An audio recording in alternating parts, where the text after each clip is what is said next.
오늘은 말씀을 시작하기 전에 구호 하나 외치고 시작하려고 합니다. 구호 준비 그럼 야 하면서 한 손을 들으시고 저를 믿고 하여튼 제가 뭐라 그러면 여러분은 위하여만 하면 됩니다. 위하여. 구호 준비. 예수를 위하여. 교회를 위하여. 이웃을 위하여. 아멘. 위하여 그러니까 또 거시기가 생각나면 안 됩니다. 저와 여러분이 하나님께 부름받은 이유, 목적이 어디 있겠어요? 예수님을 위해서, 교회를 위해서, 이웃을 위해서 섬김의 삶을 살라고 부름받은 줄 믿습니다. 이게 성도가 살아가는 목적이에요. 이걸 아셔야 됩니다.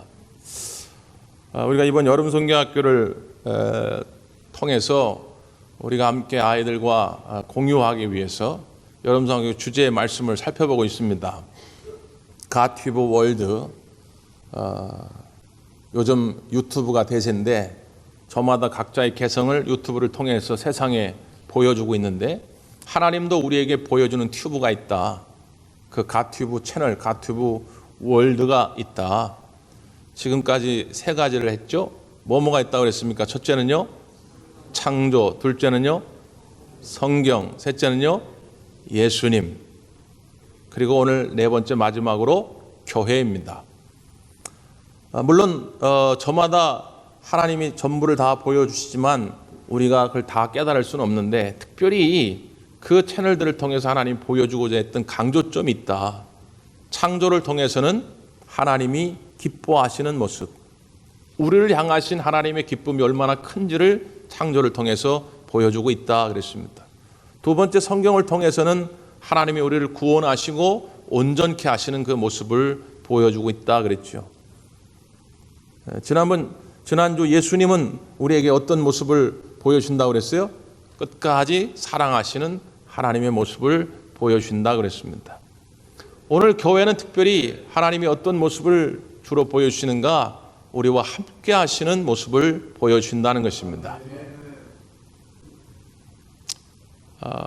필립 안시라고 하는 사람이 쓴 책 가운데 나의 고민 교회, 나의 사랑 교회라는 제목의 책이 있습니다. 그 제목 안에 벌써 많은 뜻이 담겨져 있죠. 교회가 고민입니다. 매스컴에서 기독교를 개독교라고 그러고 목사를 목사라고 그러면서 교회에 부정적인 기사들을 쏟아낼 때마다 얼굴이 얼마나 화끈거리는지 몰라요. 물론 제가 한 일도 아니고 우리 대광교회 한 일도 아닌데 교회에서 목회자가 또는 성도가 어떤 일을 저질러 가지고 사회의 지탄의 대상이 될 때 얼마나 가슴이 아픈지 모릅니다. 늘 제가 말씀드리지만 교회는 불완전합니다. 교회의 몸 대신 예수님은 완전하지만 이 안에 머물고 있는 사람들이 불완전하죠. 이 제도가 불완전합니다. 그래서 교회는 끊임없이 개혁되고 갱신돼야 됩니다. 교회는 끊임없이 공사 중이고 치료 중입니다. 그러나 세상 사람들은 그걸 다 알 리가 없지요. 그러니까 그 부족한 면을 보고 그냥 비판을 쏟아냅니다. 그럼에도 불구하고 나의 사랑 교회, 교회를 포기할 수 없지요. 교회를 사랑하는 이 마음을 내려놓을 수가 없는 것입니다. 우리의 많은 믿음의 선배들이 그 교회를 지키기 위해서 목숨을 잃었고요. 모진 박해를 받았습니다. 지금도 여전히 많은 우리 믿음의 동역자들이 이 교회를 지키기 위해서 피와 땀을 흘리고 있다고 하는 사실입니다. 지지난 주간에 우리 인천 북지방에 속한 사랑제일교회 담임하시던 문정현 목사님이 소천하셨습니다. 우리 문 목사님의 올해 나이가 38입니다. 올 봄 연회에서 목사 안수를 받았습니다. 목사 안수를 받으면서 얼마나 부푼 꿈을 꾸었겠습니까? 저도 그랬거든요. 저도 목사 안수를 받으면서 정말 세상을 다 얻은 것 같은, 이제는 가가지고 머리에다 그냥 손탁 얹고 예수 이름으로 기도합니다. 그러면 그냥 죽은 자도 막 살아날 것 같은 그런 영적 충만함이 저한테도 있었거든요. 그러니까 올 봄에 얼마나 설레이는 마음으로 목사 안수를 받았겠습니까? 그런데 생존의 위협 앞에 생계의 위협 앞에 복음을 전하는 것도 좋지만 당장 가족의 처자식이 굶어 죽어야 하는 그 삶의 처절함 속에서 어떻게 하는가? 그 고민을 안고 그 습한 지하 예배당에서 강대상에 담요 하나 깔아놓고 매일 저녁 기도하다 자다가 기도하다가 하다가 결국 피를 쏟아내고 급성 뇌출혈로 소천하셨습니다. 여러분, 지금도 교회를 지키기 위해서 수많은 젊은 목회자들이 피와 눈물을 흘려 가고 있습니다.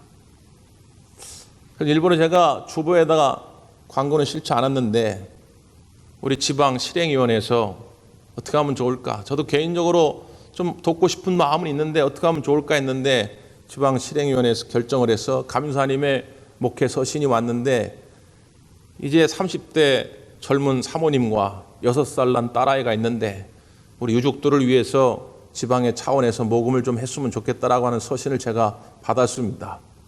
그래서 우리 성도들이 좀 함께 했으면 좋겠습니다. 이따가 오후 예배 오실 때에 사랑의 마음으로 사랑제일교회 후원원금 이렇게 써서 내주시면 우리 유족들을 위해서 사용하도록 그렇게 하겠습니다. 여러분, 지금도 수많은 목회자들이 또 성도들이 처절하게 교회를 지켜가고 있습니다. 교회가 비록 부족하고 연약하지만 우리의 입으로 함부로 교회를 비판하거나 교회를 정죄해서는 안 됩니다. 왜 그렇습니까? 여러분, 교회의 시작이 어떻게 됩니까? 예수님이 처음으로 교회를 언급한 것이 마태복음 16장인데 너희는 나를 누구라 하느냐 할 때에 베드로가 주는 그리스도시요 살아계신 하나님의 아들이십니다라고 고백하니까 예수님이 너무 기뻐하시면서 너를 베드로, 우리말로 번역하면 반석이란 뜻입니다. 너를 베드로로 할 것이다. 그 이전에는 이름이 시몬이었는데 이름을 베드로로 바꿔주면서 이 반석 위에 내가 교회를 세우리니 음부의 권세가 이기지 못하리라. 음부의 권세, 사단의 권세, 마귀의 권세가 아무리 교회를 찢고 까불고 교회를 공격하고 온갖 해방을 다 놓는다 할지라도 절대로 음부의 권세가 교회를 이기지 못할 것이다. 교회는 예수님의 몸이요 예수님이 세우셨으며 예수님이 지금도 지키시고 함께 하시기 때문입니다. 함부로 인간의 그 잔머리를 가지고 교회를 평가하거나 교회를 비난해서는 안 됩니다. 애정을 가지고 어떻게 하면 주님 뜻에 맞는 교회를 세워갈까? 우리가 서로 지혜를 구하며 서로 사랑으로 개혁해가고 갱신해 가야 하지만 교회는 결코 공격의 대상이 아니다 그 말이죠.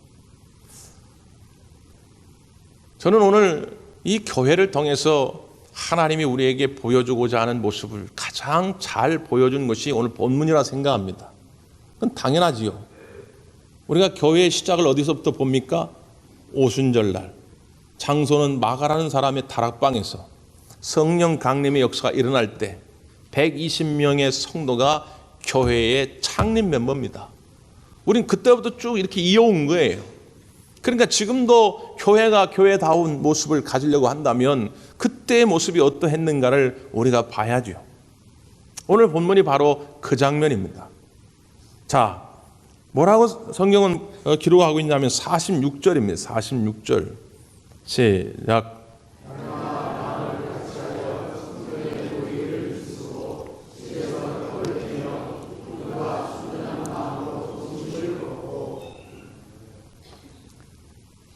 우리가 두 날개로 날아오르는 건강한 교회의 슬로건을 가지고 있는데 그 두 날개가 바로 여기 등장하죠. 한 날개는 대그룹의 날개, 날마다 마음을 같이하여 성전에 모이기를 힘썼다라고 이렇게 되어 있습니다. 날마다 마음을 같이하여 성전에 모여서 예배하는 것이죠. 교회가 교회다워지려면 예배의 감격이 살아있어야 됩니다. 로마서는 16장으로 총 구성이 되어 있는데 1장부터 11장까지의 말씀을 보면 구원의 이론편이죠. 어떻게 하면 구원을 받을 수 있는지, 또 구원받으면 어떤 결과가 있는지 구원의 이론편입니다.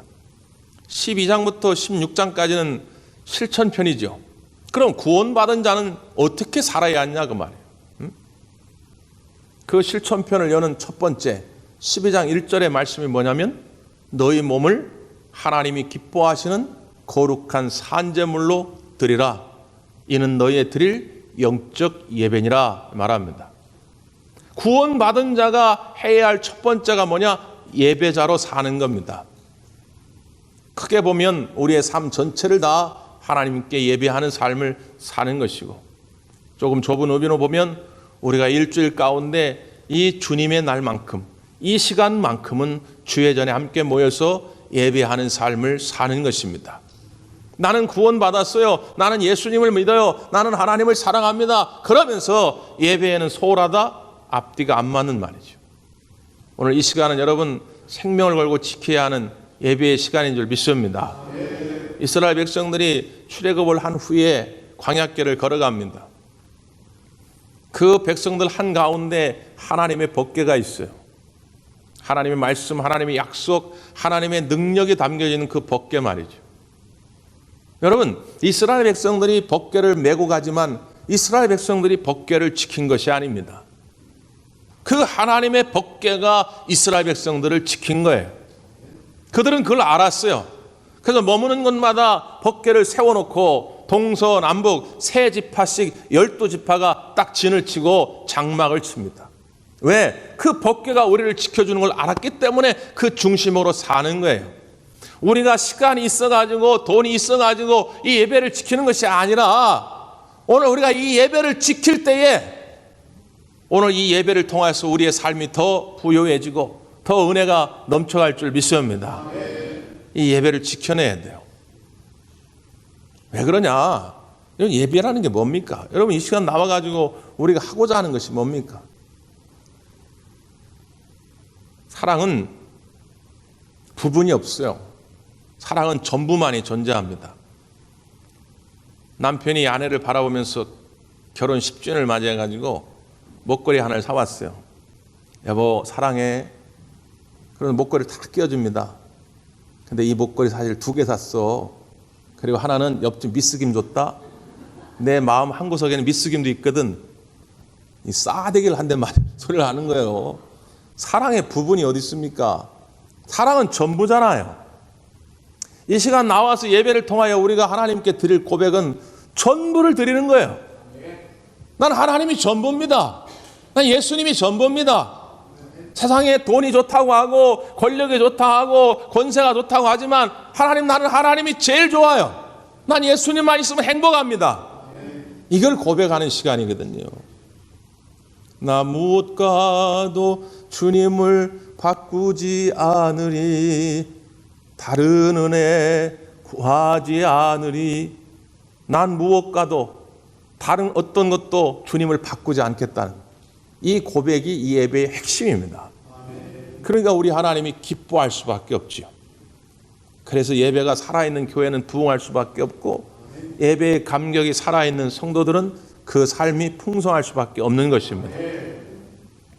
자, 또 하나 소그룹의 날개가 있다 그 말이에요. 오늘 성경은 뭐라고 표현했냐면, 집에서 떡을 떼며 기쁨과 순전한 마음으로 음식을 먹었다, 이렇게 표현되어 있습니다. 집집마다 모여가지고 떡과 음식을 나누면서 기쁨과 순전한 마음을 나눴다는 거예요. 사랑의 교제가 있었다고 하는 것이죠. 초대교회의 가장 강렬한 모습이 뭐였냐면 그 앞부분에 44절, 45절 한 번 더 읽어보죠. 시작.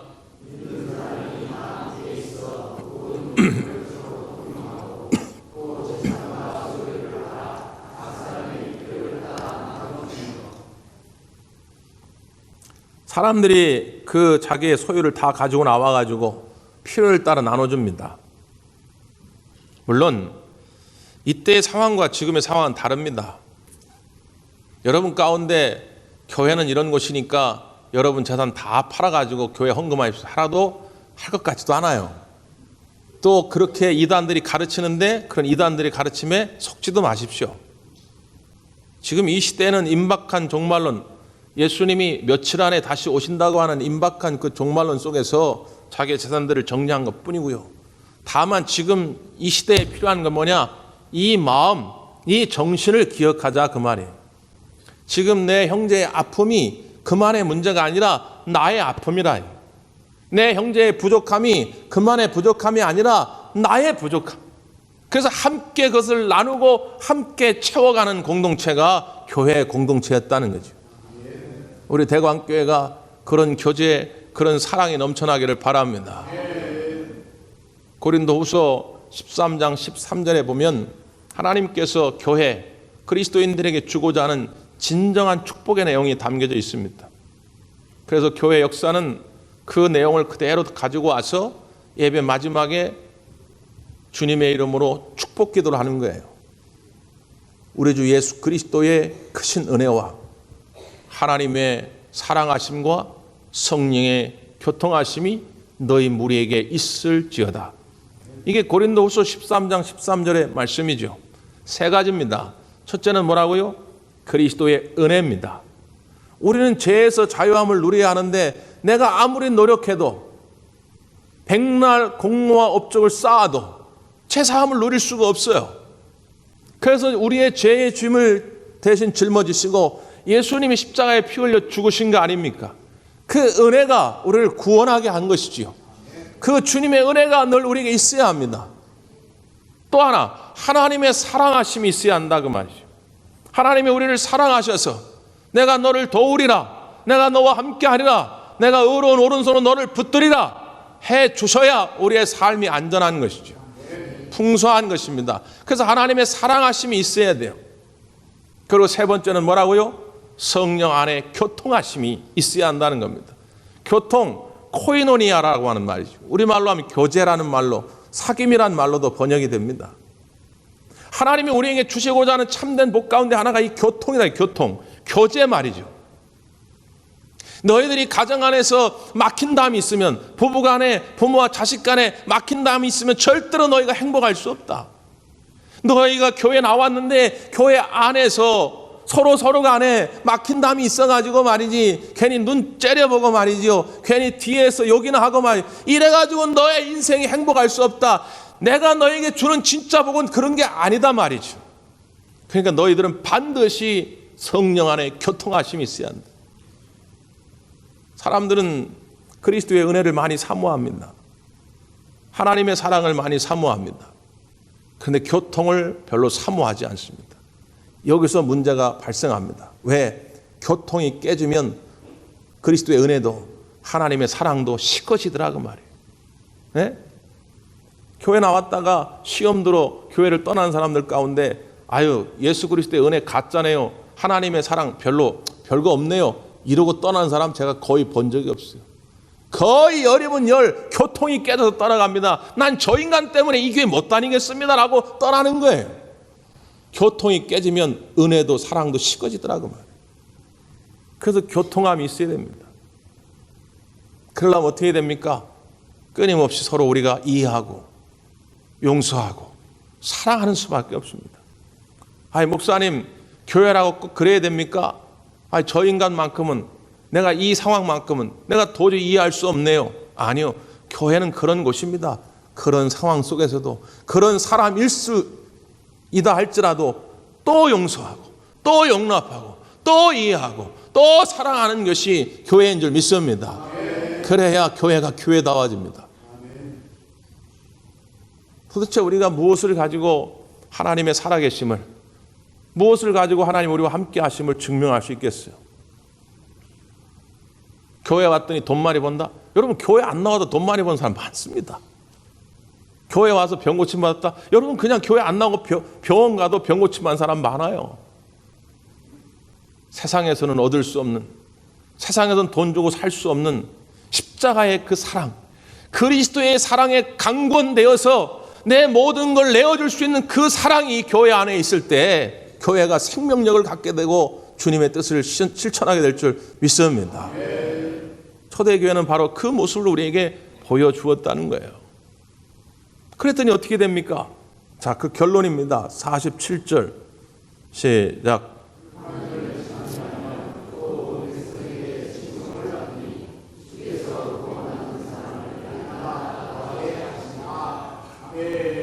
하나님께 그렇게 예배하고 찬미하니 또 온 백성에게 칭송을 받으니 구원받는 사람이 날마다 더해지더라는 거죠. 보통 우리가 유튜브를 이렇게 보는 사람을 구독자라고 합니다. 구독자. 우리 교회 유튜브 들어와가지고 구독자 좀 누르라니까 한 10명밖에 안 늘었어요. 조금 더 눌러주시길 바라요. 구독자, 그 구독자라. 반대로 그 콘텐츠를 제공하는 사람, 그 유튜브를 제작하는 사람을 크리에이터, 제작자, 창작자라고 말하죠. 이번 여름 성경학교 결론은 그것입니다. 창조, 성경, 예수님, 또 교회를 통해서 우리가 하나님을 보았다면, 우리가 하나님이 보여주신 갓 유튜브 월드의 구독자였다면, 이제부터 우리가 나아가서 우리가 크리에이터, 제작자가 되는 것입니다. 나를 통해서 하나님을 세상에 보게 만드는 거죠. 마태복음 5장에 보면 예수님이 그래서 너희는 세상의 빛이라 말씀합니다. 너희 빛을 많은 사람들에게 비추게 하였으니 너희 착한 행실을 보고 그들이 하늘에 계신 아버지께 영광을 돌리게 하라. 이게 예수님의 명령입니다. 여러분은 빛의 사자들로 부름받은 거예요.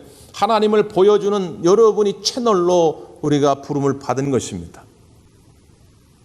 어떤 목사님이 칼럼을 썼는데 그 제목이 참 멋있고 마음에 들었어요. 교회는 왕따를 왕자로 만드는 곳이다. 교회는 왕따를 왕자로 만드는 곳이다. 삭개오라고 하는 사람이 돈은 있었고 권세는 있었으나 왕따였습니다. 그런데 예수님이 그를 찾아간 거예요. 세상 사람들은 아무도 그를 찾아가지 않습니다. 찾아가기는커녕 그가 가까이 오면 피해갑니다. 어쩌다 마주치려고 그러면 욕을 해대고 돌을 던지고 침을 뱉습니다. 그런데 예수님은 그를 찾아갔어요. 그의 집에 유한 것입니다. 구원을 그에게 선포한 것이죠. 그가 변화됐습니다. 내 재산을 팔아 가난한 사람들에게 나눠주겠다. 내가 불의한 방법으로 뺏은 것이 있다면 4배로 갚겠다라고 그가 회개하며 결단합니다. 그러니 이제 더 이상 왕따가 아니었습니다. 이제는 하나님의 자녀가 됐어요. 교회의 주인공이 됐습니다. 왕자가 된 것이죠. 교회는 그런 것입니다. 그런데 안타깝게도 이게 뒤집어지고 있는 현실들을 종종 봅니다. 교회는 왕자를 왕따로 만드는 곳이 아닙니다. 누구 뭐라고 할 것 없이 자기 자신을 한번 돌아보고, 혹시라도 내 옆에 지금 그렇게 소외받고 있는 이들이 있지 않은가 한번 돌아보십시오. 교회는 왕따를 왕자로, 공주로 세워가는 것입니다. 그러면 세상 사람들이 교회를 보고 또한 나를 보고 하나님을 만나게 돼요. 아, 그렇구나. 저 사람을 보니까, 저 교회를 보니까 하나님은 정말 살아계시고 하나님 정말 사랑이 많으신 분이구나. 그러니까 날마다 구원받는 자의 수가 저절로 많아지게 되는 것이죠. 저는 일제강점기 시절에 우리 한국교회 가지고 있던 그 선한 영적 영향력을 늘 꿈꾸고 기도하고 있습니다. 김구 선생님이 광복을 맞이해서 우리나라에 들어왔는데 사람들이 이제 많은 보고를 하지 않겠습니까? 그러면서 지금 이 시대가 많이 혼란스러우니까, 지금 광복 후에 치안이 많이 혼란스러우니까 경찰서를 많이 세우십시다 그래요. 그때 우리 김구 선생님이 남겼던 한마디가 있습니다. 야, 경찰서 100개를 세우는 것보다 교회 하나를 세우는 게 훨씬 낫다. 왜? 그때만 해도 우리 한국교회 가지고 있는 영향력이 그만큼 컸기 때문입니다. 아무리 사람들 경찰서에 10번, 20번 끌고 와도 교화가 안 돼요. 변화가 안 돼. 근데 사람들이 이상하게 교회만 한번 갔다 하면 사람이 달라지는 거예요. 싸움꾼이 사랑꾼으로 변합니다. 도박꾼이 전도꾼이 됩니다. 간음해가지고 가정이 풍박산 그런 나기 직전의 가정인데, 이 사람이 교회 갔더니 변화돼가지고 가정이 천국 됩니다. 교회 가면 사람들이 변화되는 거예요. 교회가 가지고 있는 영향력이 그만큼 컸던 것이죠. 그러니까 야, 경찰서 100개 세우느니 교회 하나만 세우면 세상이 달라진다. 그렇게 봤던 거예요. 저는 이 시대에 우리 대광교회가 그렇게 되기를 바랍니다. 우리 한국교회가 그렇게 되기를 바랍니다. 그러려면 어떻게 해야 돼요? 여러분이 빛의 사자들로 여러분을 통해 세상에 빛이 비춰져야 됩니다. 그래서 여러분을 통해서 세상 사람들이 하나님을 보게 되기를 간절히 바랍니다. 기도하겠습니다.